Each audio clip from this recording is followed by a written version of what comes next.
Hi, everyone. My name is Benno Papari, and this is the Songwriters on Process podcast.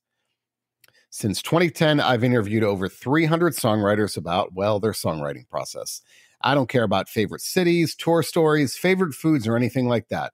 My goal has always been to treat songwriters the same way that we treat poets and more traditional prose writers.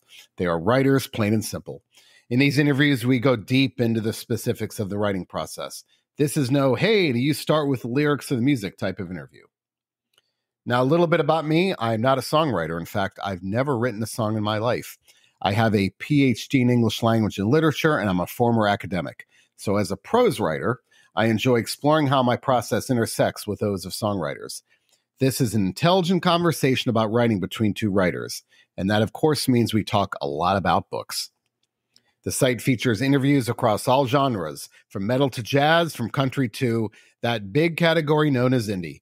You'll find a couple of A-list actors on the site and several members of the Rock and Roll Hall of Fame as well. Now, I select songwriters to interview who fit into one of two categories. One, do I listen to them already? And two, if I don't, would they make for a compelling and intelligent interview? You can find these interviews across all podcast platforms, as well as at songwritersonpodcast.com. Do you have an idea for an interview or a comment about the site? Hit me up at ben@songwritersonprocess.com. Thanks for listening and enjoy. And today's episode is with Devendra Banhart. Banhart's new album, Flying Wig, comes out September 22nd. This was a fun interview. I love all my interviews. Some of them, though, are more straightforward, not a lot of jokes, and that's totally fine. Those are great, too, and that depends on the personality of the person I'm talking to. But we had fun, a lot of laughing, a lot of back and forth banter. It was more, I think, the wonderment of the process. I think the best way to describe it is we're trying to seek a truth of what creativity is and where this comes from, and kind of probing. It was less me asking questions and more a conversation, and him asking me questions and us talking about things and trying to get to where ideas come from. We have no answer, but it was I think it was more of a journey. A couple of things to note, though. I mean, it's as fun as this interview was. And, there are so many pull quotes in this that I could just, take out. One of the ones that really blew my mind was when he said, if you're writing alone, you're still collaborating. Now think about that. If you're writing alone, you're still collaborating. So even if, there's no one else around, there's that voice in your head when you're writing that whether it's a critic or anything like that. But, you're just not spewing the words forth on the page. They're not pouring out. There's some measure of deliberation. So you are collaborating. You are writing with yourself. And that kind of blew my mind when he said it. And it's one of those things where I think, wow, I probably will always remember that, but that's a great idea.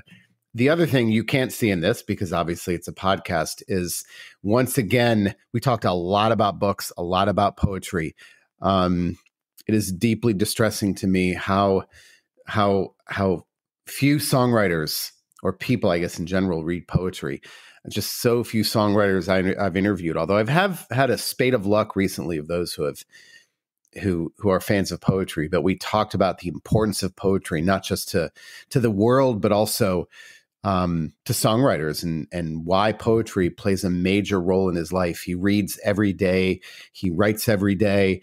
In fact, what I was saying was, what you can't see, I do these interviews over Zoom, was behind him was floor to ceiling bookshelf, nothing but books behind him. And, I've done, close to 400 of these interviews, and it's pretty clear to me the through line of great lyrics and reading. It's hard to be, it's impossible to be a good writer if you don't read. But we had we frantically exchanged book titles too.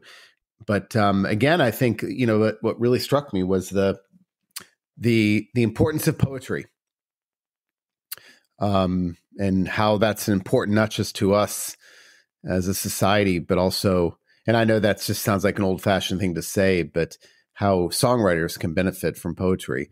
And we talked about a lot about literature, but anyway, great conversation. I hope the fun comes out in this. Again, Banhart's Banhart's new album, Flying Wig, comes out September 22nd. And with that, my interview with Devendra Banhart. Let's talk about songwriting. Let's do it. Songwriting. It's yeah. Please, you go. Yeah. Well, I always thank you. Thanks for taking the time. It means a lot. I don't take it for granted. I'm honored to be a part of this. Yeah. Really, well, good. Really? My first question I usually start with is it important to you to create in some fashion every day? I mean, some songwriters tell me no. Do it when you feel the need. Some say no, the discipline has to be there. You've got to create in some fashion every day, regardless of how good it is. Well, I remember as a kid reading something, maybe it was it was a lot to do with Michael Girard from this band, from Swans and the Angels of Light. Yeah. And watching Michael go to work as a songwriter. I was 18. I was 21 when that record came out, but I was 18 when I sent it over to him. And I moved to Brooklyn, and I didn't have any plan.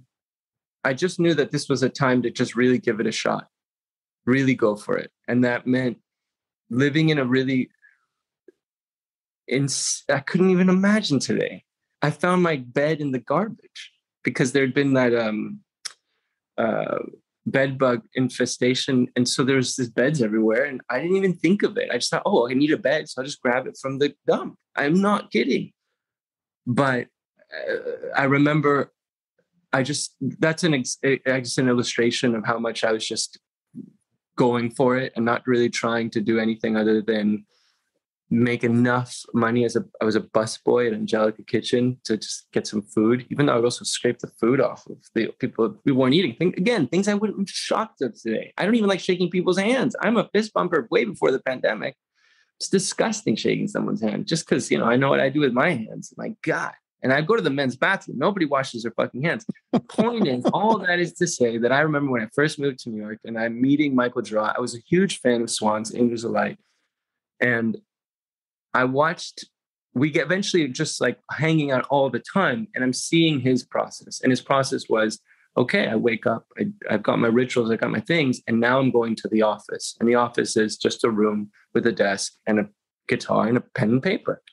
And he's just sitting there writing the song, beating his head against the wall until something emerges. And then that's it. Okay, that's 5, done. Let's take a break. It doesn't really ever end. You're still kind of always looking and thinking about the song, but the first formulation of it,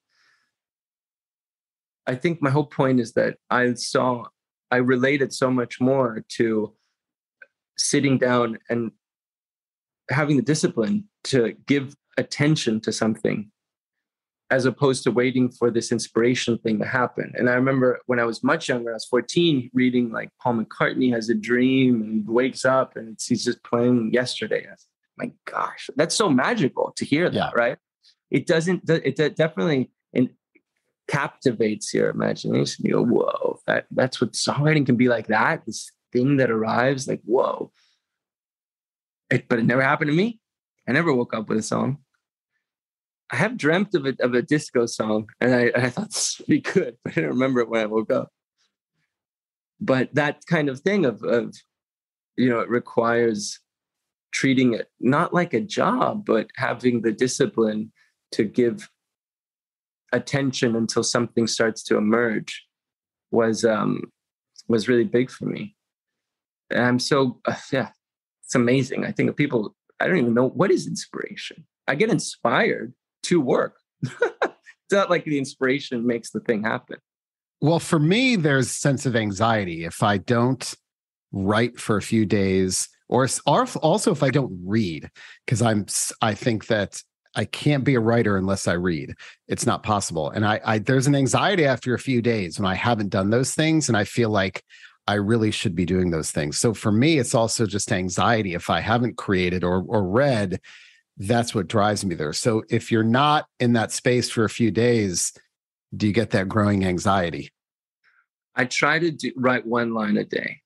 Okay. So every day you got to have one, just a little drop in the bucket every day. And I think you understand what I mean.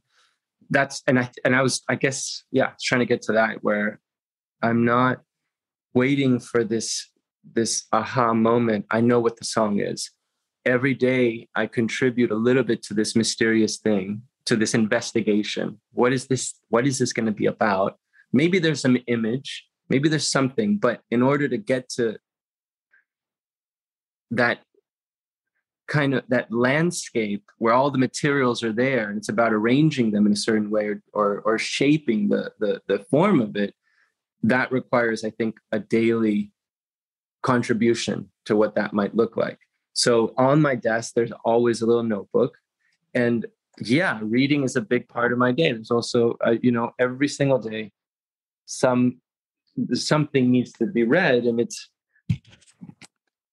a big part of the day. And it's typically in the morning. It's something more on the, maybe let's say the spiritual side and some poetry. So that's like morning time. You got to have that. Those things kind of work hand in hand, and they definitely shake up the way my mind just works in this normal, boring human way. I read a little poetry. I go, whoa, okay, I can see it reminds me of how useful and magical it is, to have poetry in my life as a way of observing the world, as a way of how it relates to my work. So you got to write a little thing every single day. And it could just be, I'm not writing anything down right now. You could write that down. Yeah. So I'm distressed by the number of songwriters. I could probably count on one hand the number who say they read poetry. I mean, you're honestly in such a tiny minority of songwriters who tell me they read poetry. And I think that should be a natural. I mean, the way this words sound, there's so much, even if there's no music involved. So yeah, I guess the two-part question, do you have certain poets you go to? I certainly do. And why is that important to you as a songwriter, not just for the experience of reading, but also maybe how it influences your songs? Well, first, I'd love to hear about who are your go-tos.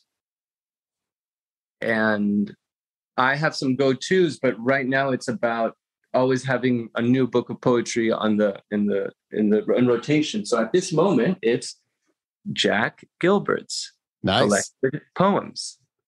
And then prior to that, I think it might have been Ted Hughes or Louise Gluck. Oh, and Scott Momady's The Death of City. Oh, yeah. Too. Yeah. Oh gosh, I've read stuff by him, but I think prose. Oh gosh, what did I read? I've read stuff by him, and I think I forgot what it was. It escapes me. But my two favorite. I got a few favorites. Lee Young Lee is fantastic, and Galway Kinnell. I have been fortunate to see both of them. Galway Kinnell when he was alive, I saw him read, and Lee Young Lee, I saw him read. And I was at Powell's bookstore, I think. There was a poster. I think it's Powell's. There's a signed poster, one of Galway Kinnell's poems. It's a giant, like 18 by 24, and it's signed by him. And I bought it. And I remember buying it, and I got very emotional. Literally, I'm trying. I've got actually tears in my eyes as I'm buying this, and the guy's probably like, "What are you doing, man? Just why?" And it was so powerful. I didn't realize the impact it would have on me to see his signature on there. Yeah, those are fetishes. Those are powerful fetishes. Those are powerful. And I think that's why, I'm sorry. No, please go ahead. Well, why there's the utilitarian element to reading poetry every day. So you've got Galway Kinnell, and they're working so much to you, and you've got this connection with their signature there. That's also very encouraging So it's these like support systems. And if you're writing every day, and you know that you don't want to write every day, I certainly don't. I fucking definitely don't. But you know that's so important. You know that you have the day. It's impossible. You build a life where it's impossible to not write one line. And those items, either the signature or the practice of also reading a little poetry every day, will encourage and make sure that you do that. Because it's funny how it quickly overgrown that terrain will get if you don't cultivate it, right? And I'm not necessarily, that's why it's always new poetry or something that I read. I mean, I've got like a subscription to the Paris Review, and now and then there'll be new poems in there, and I'll go out, check this person out. Usually that's the one poem I like in the whole book. Yep. But I'll get that, I'll order it, and I'll get the book, and then it's in the road, and I'll really try to read the whole thing. And all of that is serving to either, well, be what poetry can be at its highest form, which is just as powerful as the best movie you've ever seen. It made you want to live. So a good poem will definitely do that. I mean, really do that. But that's rare. Or it'll make you it'll remind you of how poetry can alter your consciousness. It really can. And and it's almost like putting on this machine or this mechanism, this something that changes the way you're perceiving the world. And so your whole attitude changes. You read, you go out, and of course this is it could be an inner exploration or an outer physical phenomenal exploration. Of course, and in reality, it's both of those things combined. And how you're perceiving the world is totally different if you have this poetry mindset. You know what I'm saying? Absolutely. I mean, I couldn't agree with you more. But that's what good poetry does. It lets you see something that you look at every day and you see it in a new way. And Galway Kinnell, when he writes about nature, I mean, he lived in the woods and writes about nature and things that you would see every day in nature. He writes about in a new way. And that's what's so powerful. And I'll go down there, it's downstairs and it's hanging, and I'll go down there and I'll read it all the time. And it's like, every time I read it, no joke, I mean, every time I read it, I find something I didn't notice before. And that's the beauty of it. I'm thinking of fetishes, and my pajama shirt is a Mary Oliver shirt that I made. Amazing. It's the only one. It's the only one that exists that I have. That's my shirt that I had made on some website that you can make runs of one, and it's my pajama shirt. And that's amazing. And reminding me of thinking of nature and like the way that she writes about nature. I can't believe it. But then there's people like, Leonard Cohen does it too, where you go, I can't believe that you rhymed these two words that are so obvious that everyone that should have no more possible. You can't rhyme anymore these words, and you did it in a way that it's totally new to me. How did you do that? Yeah. We had the complicated things said simply, or like this, basically getting to simplicity, which is also why haiku is so powerful, right? Here's an epic, an entire, generations can span in 4 lines. That's so incredible. Yeah. That's why, to me, also novelists, there's a great book, a fiction by, his name is Joe Wilkins, and he's a poet. He's a professor somewhere in the West, and his name is Joe Wilkins. I interviewed him for the site actually a few years ago. And his book is called Fall Back Down When I Die. And he lives in Montana, and he's from there. And so the book is it's a work of fiction, but it's about the land rights issues in the West and things like that. But anyway, when good poets write fiction, I mean, there's nothing better than that for me, because you're talking about a plot-driven book that's written with poetic imagery. And there's not many poets who write fiction too. But when they can, those are the best books to me. That's beautiful. Yeah, that's something I really want to look into, actually, because I don't read that much fiction. And that crossover, you're right. That's really interesting. That's when a good writer, though. I mean, like I've been reading. I just finished Sigrid Nunez's last book, and it's such a simple story, but each line. Also, Tokyo Ueno Station. If you ever read that, No. it's just so heartbreaking when you can read, and that's one to me the most beautiful thing about fiction. Yeah, I love a story. I love a narrative. I don't like even vignettes. I don't even like vignettes. Like a TV show, it's like, oh, it's all vignettes. They're not tied together. I'm not even interested. I want this, like, I love a long arc and like character development, the whole thing. I love it. But when somebody can just write one line that makes you want to reread it over and over again because it hits you so hard, and it's about a subway station or something so mundane, it's like deserves every award. Yeah. We had at our wedding, we had someone read. What did we have? Yes. I forgot. It was I was so kind of nervous. How could you have forgotten? We had the E. Cummings poem read, Somewhere I Have Never Traveled Gladly Beyond, and it's an amazing love poem. And so check that one out too. Nobody, not even the rain, has such small hands. That's the last line of the poem. And line. It's beautiful. Yeah.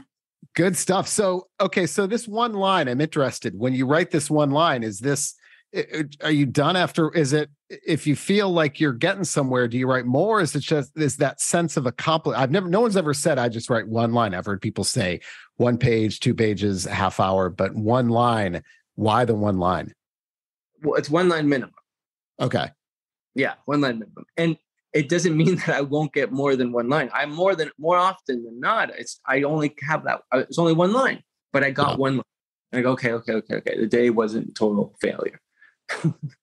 There was something happened today, some little movement. It's this tiny little movements for me. I rarely, unless it's time to record, that's a whole different thing. But up to the process of being, like, today's studio time begins, the record is being made. Everything is just accumulative. So it's just, what can I accumulate? What are the materials? And all you're hoping for is 1 line that feels good, feels new, that makes you feel like you're worth something in a way. Yeah. It's like I don't want to judge, and I so admire when I see somebody playing a show, and it's all songs from decades ago, and it's that kind of show. And you're seeing, like, a bad example is, I just saw Tears for Fears play. It's a bad example because they played Everybody Wants to Rule the World 4 songs in. How bold is that? And then they said, no, we're going to play stuff from our new record. And that was fucking mind blowing. I loved that. And they're very aware that would have been probably really sad if they just played only the old songs, or they wait till the last minute to play Everybody Wants to Rule the World, or they just do new material. No one really they also want to hear these mega hits that they grew up on. So they did a really good job kind of balancing all of that out. But there's something about having a new song that, I guess that's my whole point, is I don't want to judge somebody who just, like, here's the song I wrote 20 years ago and that's it. That's the whole set. It's all songs from 20 years ago. That's great. That's beautiful. I also think that's how amazing that your work is that good, that it's still exciting and inspiring to people, and people still dig it. So that's totally commendable and admirable. But the feeling as a songwriter of having a new song is the most useful and the most confident myself I ever can be, and the most, like, my life is worth something feeling that I can have is the feeling of having a new song. Oh, okay. I have some tether. I'm somehow tethered to the world having this new song. It's so important. Yeah.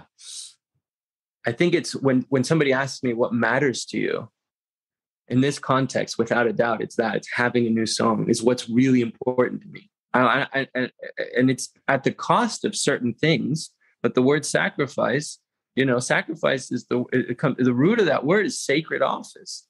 So like having a kid, okay, so what is sacrifice? Well, actually, but it's also I don't have a kid, but I know from my friends that have kids, they don't sleep.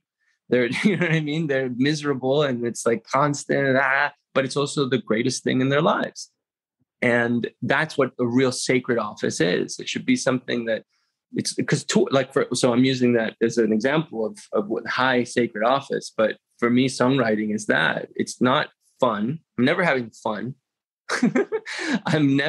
Touring is never, wow, you haven't slept, you haven't eaten, you know what I mean? You're uncomfortable, all these things, more than uncomfortable, of course. But, songwriting just doesn't just come. So none of it is like a pleasant, fun, easy thing, but it's the most important thing.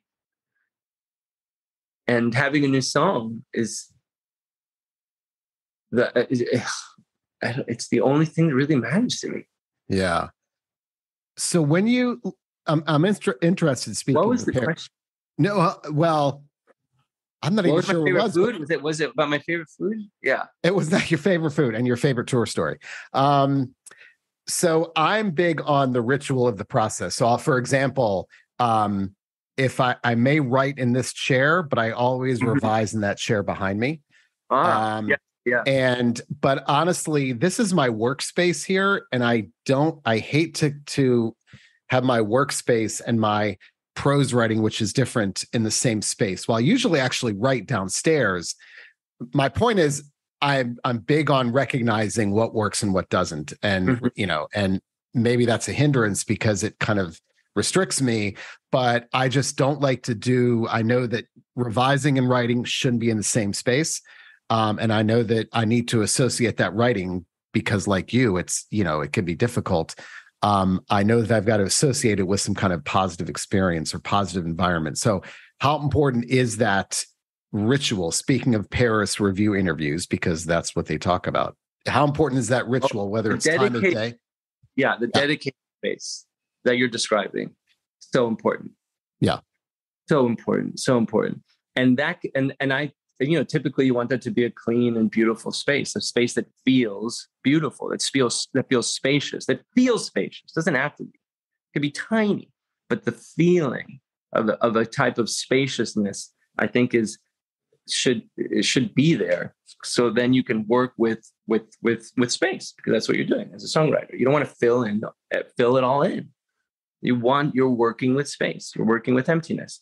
So dedicated spaces, I love that. Hyper specific, which I love. This is not where I edit. This is where I write. And then this is where I edit. This is where I proofread. This is where, I do revisions. To do that is really, I think, so helpful. And then sometimes if you're just kind of the intuition will kind of give you a sense. If you're kind of collaborating with whatever this thing that we're not calling inspiration, let's say, but we're calling working. Okay, I'm going to work right now. I'm kind of collaborating with working. What's going to happen? I don't know. So that's already a collaboration. There's some mystery involved, right? And where that wants to emerge, there's sometimes it's not exactly, you can't really force certain spots. And sometimes, and now tell me if you can relate to this, I'll find myself, I've got a little tatami mat, and it's just right on the floor in front of me by the left bookshelf where I would never normally sit. Something's just saying like, that's where you got to sit. That's where you got to sit. That feels right to sit and then do some writing.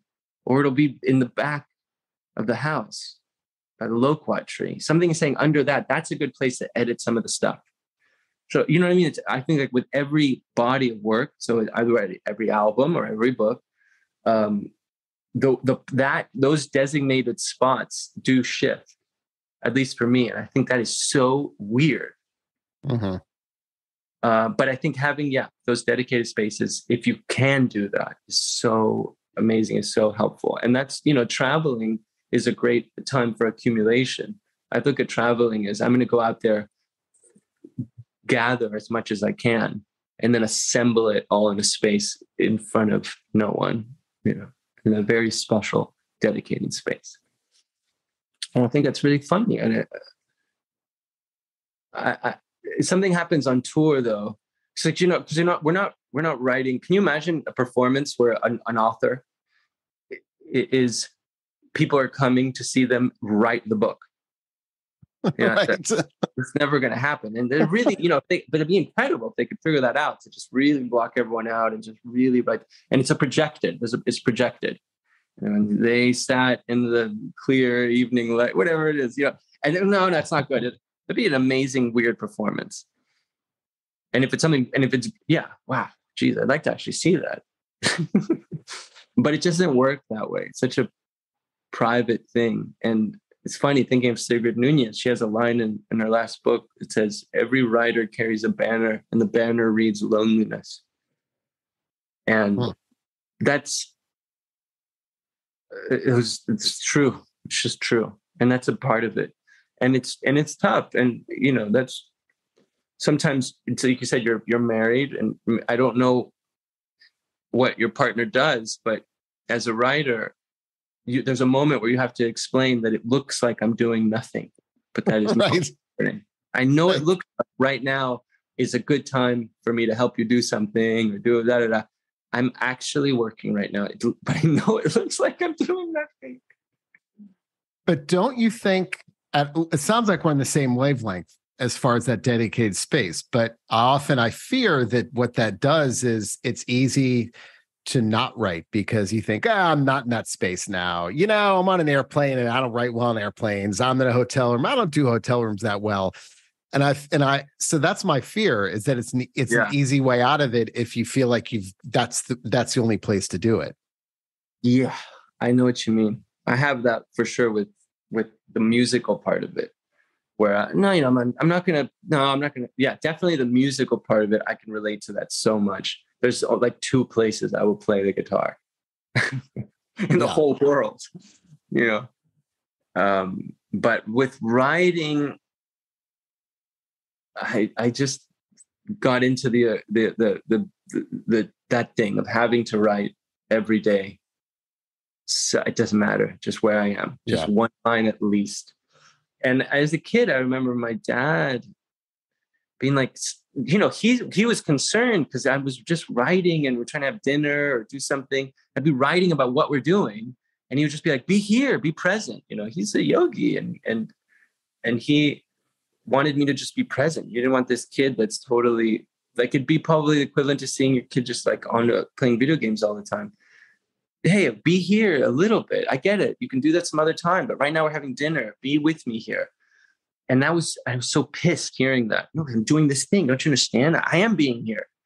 But I couldn't necessarily explain that. And then some years later, he got into writing and got into writing poetry. And he's working on a second book of poems.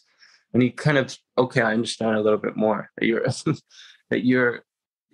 not that I'm writing to escape. I'm just trying to be here so much that I need to capture this. But it's a dance too. It's a dance. It's so you mentioned you mentioned the floor, and I've had so many songwriters tell me in the past couple of years that they like to write on the floor.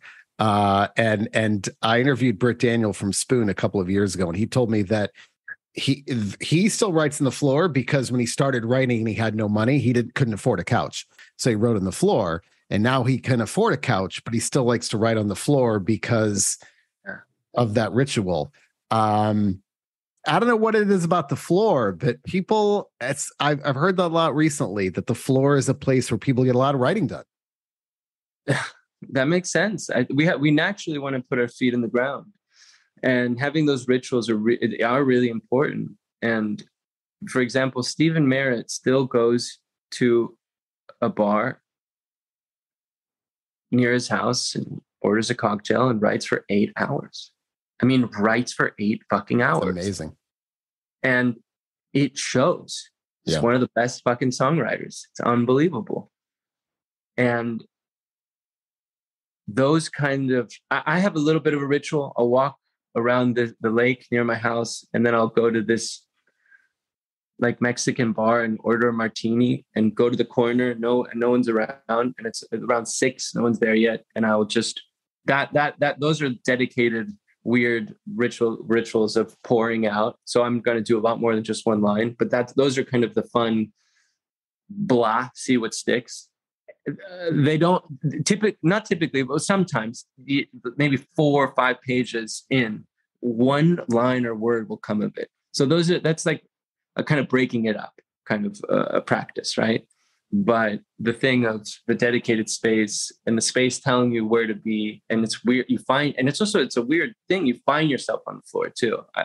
For me, at least, that's how it is. Because I got this nice desk. This is where I should be writing. And this all I've got here is a pen. Look, I've got this nice pen, and a pen is very important too. The pen is important. I write on my phone and I write on my computer. And that's funny how that's evolved. When I was a kid, it was like I had a typewriter. I can't even imagine not writing poetry on a typewriter. That's it. It's got to be a typewriter. And then now I can imagine not writing it on the laptop. I feel like poetry feels weird with a pen and paper now. And lyrics are very good for pen and paper, but it's got to be the right pen. So I go to Japan and I get this one little fucking pen that just feels just right and cool, flows really nice.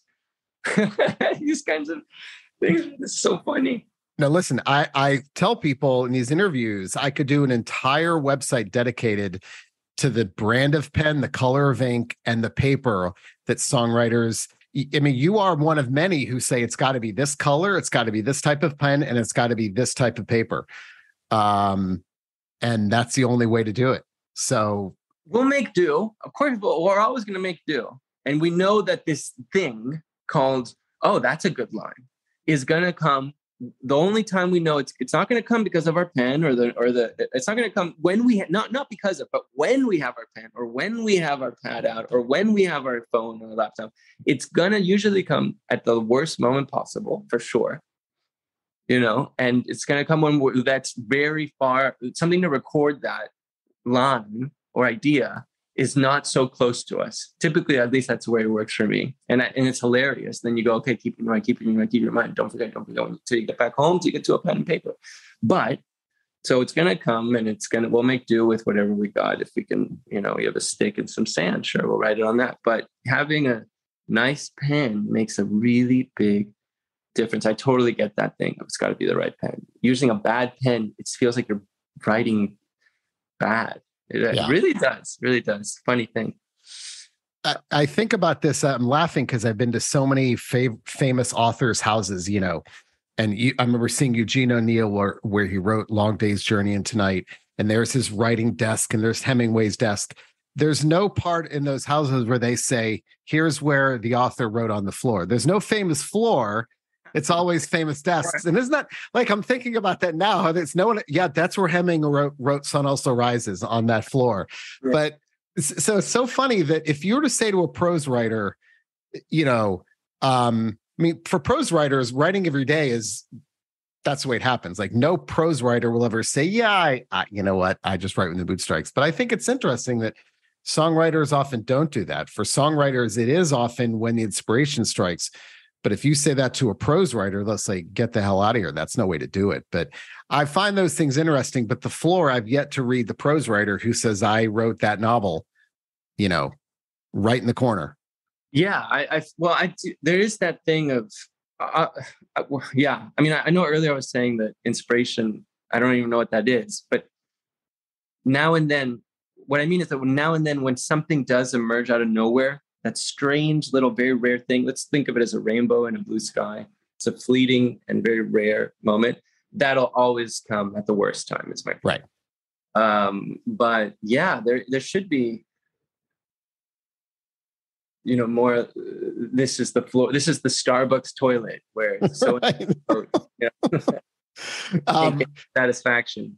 The other thing I was going to tell you about my revision process that I've realized about myself is if I finish something in the morning and I look at it later that same day, the words are still too precious. Like I can't squeeze anything out of there because it's still in my mind. But if I finish something at night and I wake up the next morning, I can cut stuff. Yeah, like it's nobody's business. There's something about sleep where I can wake up and I go, are you kidding me? I wrote that? Get out of here. But I can't do it if I finish the same day. Oh, absolutely. I totally get that. And that space is really, really important. And of course, sleep is the best space. It's the best space. It's the narrative, the line is cut. So you have it's the closest thing to us ever being objective. It's the closest, other than that, well, I mean, there's plenty of other ways, but that's the best, let's say. And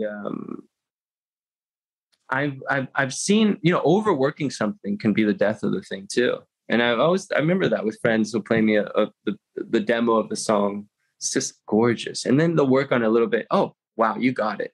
And then if you've got the song for long enough and you're just working it, then you hear it again, I'll hear it a year later and they haven't recorded it or released it. And it's just a completely different song. And all those things that I loved of the song are now gone. And sometimes you can fuck up and think that, well, this is good because it's a new chord that I've never used before.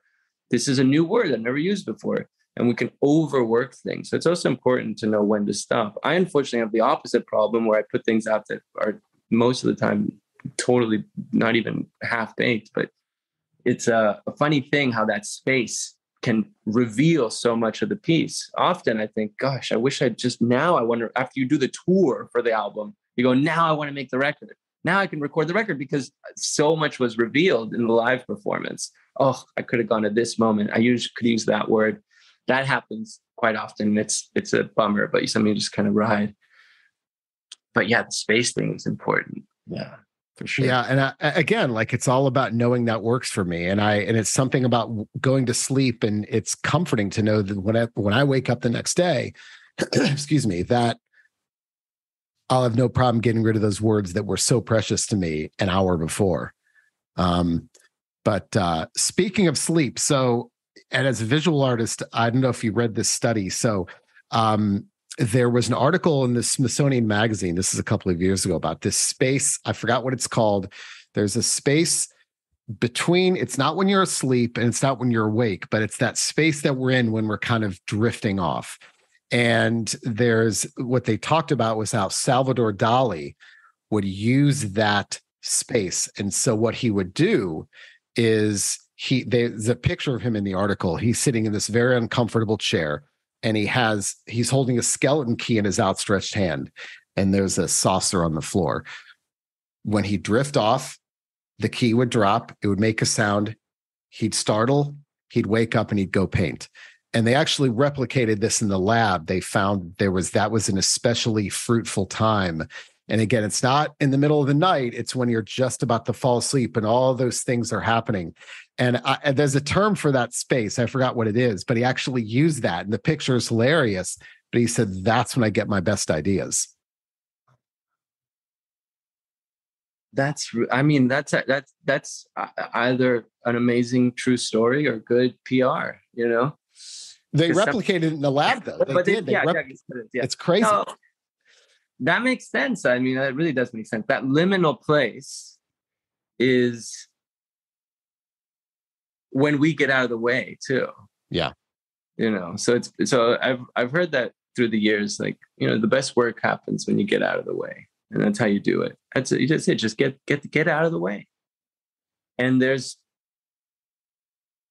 really healthy and sustainable ways of doing that, and there are really destructive and unhealthy ways of doing that. But getting out of the way, that's, I'm sure, what Dali was trying to do, was that's liminal twilight zone between consciousness and unconsciousness, right? The dream is half formed. You can still kind of see it. I was just listening to an interview with Joe Strummer about Dali. They loved Dali. The Clash was really into Dali as this like hyper individual and really kind of the archetype, the apex of the individual, the artist, right? And the artist is the individual, right? Ironically, it's about getting out of the way, losing your identity, forgetting who you are. That all the good stuff, that's when the good stuff comes. Yeah. My favorite article that I would tell my students to read was an article by the novelist Anne Lamott called Shitty First Drafts. And it's a great, it's from her book Bird by Bird. But if you Google Shitty First Drafts, it's on the internet. That's exactly what we're talking about. Is that for he was, and I so strongly believe that when I start to write, I don't think I have any right knowing what it's supposed to look like when I finish. Um, and that article is all about that first draft is supposed to be atrocious. Get out of your way. Don't think about those things. Just get everything down there. But for me, it's, I'll be writing something and the kids will walk by and they'll look and they're like, Dad, what is that? Like there's spellings errors. Like I don't care about spelling, punctuation. I get everything out there. I think part of it is I'm terrified that if I don't get it out immediately, I'll forget it. But I firmly believe that first draft is supposed to be atrocious in anything. Well, my experience is every draft is atrocious, but yeah, I know what you mean. And it's funny. The Chagin Trungpa had this line that Arthur Russell ended up using for a title, and maybe Allen Ginsberg might have told it to Arthur, but it's first thought, best thought, and it's the same thing as saying that first draft is valuable. That first draft is the seed of everything, and you don't know that until you have to finish the whole thing. You have to go on the entire journey to come back to that and go, oh, you know what? The first draft there was a lot here. This is really good. So it's a funny thing. It isn't, you can't get away with it unless you do the effort of doing the entire round. So that first draft, you just puke it out and it's, and then that might be it. But it will never be it unless you go as far away from it as you possibly can, trying to develop it. And sometimes, of course, it develops into something, and there you go. You get to the other end, and the thing tells you it's done, which is so weird and magical. It says to you, "Okay, I'm done," or "I'm done enough," or you have to come right back down to that first thought, that first draft. You go, "Wow, this is really okay. This was it," but I had to make that journey. It's very important to have people you trust to show some work with. I think that are like almost. It's a very specific and particular type of relationship. It may be a friend, a family member, a partner, someone you work with, whatever it is, but somebody that won't let you get away with that. Won't let you get away with just going, here's the first draft, and that's it. Right. And then, you know what? No, this is not there yet. That's, when you're trying to get away with a first draft that you haven't taken the entire journey away from that first draft, it's really important because that's the dream. I want to do as little as possible. I just wrote the thing in 2 seconds and there it is, done. I'd love to get away with it. I would love to get away with it.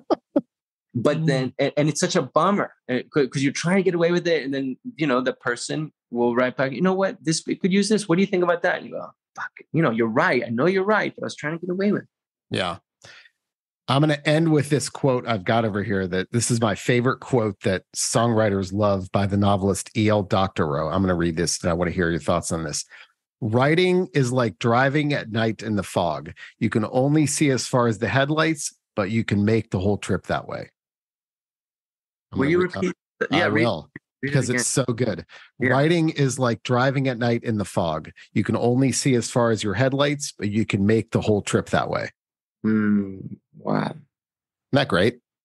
I mean, that's... I love that. I've always felt like I'm just fumbling in the dark. So that gives me a lot of hope. There are headlights. I'm jealous. Actually, I'm like, wow, you've got fog light? You've got lights on your car? Lucky. I like to interpret that so literally. Yeah, right. Not metaphorical. It's the literal lights. No, but I love that. That's what I was talking about is I don't know what the end point is. I don't think I should know what the end point is. And I think that limits you if you think, here's where I want to get. Yeah, absolutely. No, it really is a mystery. It's a mystery to navigate is what it is. And it really is something that requires you're collaborating with something. I think that's why we're talking about it, why we're interested in it. I like to hear other people's process so much, and it's important to throw in that it's a collaboration. If you're sitting there writing alone, you're still collaborating with something. And that is what I mean by mystery. It's so totally irrational. And the world does not support irrationality. And yet it's the most important thing. Isn't that fucking funny? The Yeah. paradox of that. We don't live in this world that says, ooh, one of the, I'm applying to an Indian visa.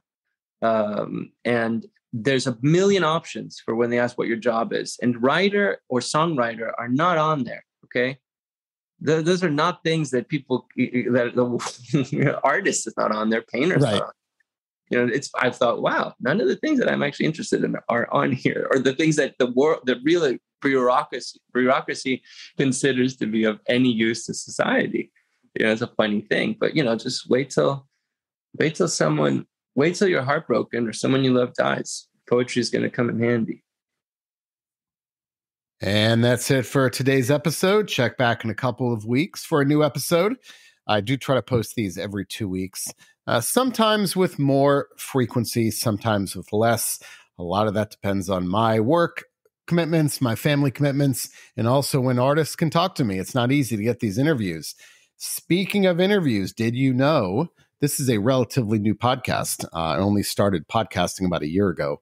Well, depending on when you're listening to this, I should say 2022. But from 2010 to 2022, all of my interviews were transcribed, and they are all there archived for you to go down that deep rabbit hole. So if you go to songwritersonpodcast.com and click on From the Archives at the top, you'll see all of those transcribed interviews. I think there's over 200. So go down that rabbit hole. There's a lot of great interviews there. But you'll find all of those there. Again, the podcast itself is relatively recent. So there's a lot of reading you need to be catching up on with those old interviews.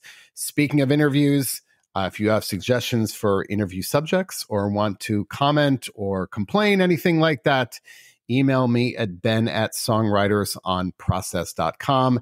That's ben@songwritersonprocess.com. And that's it for today's episode. This wraps it up. Thank you very much for listening, and have a good one.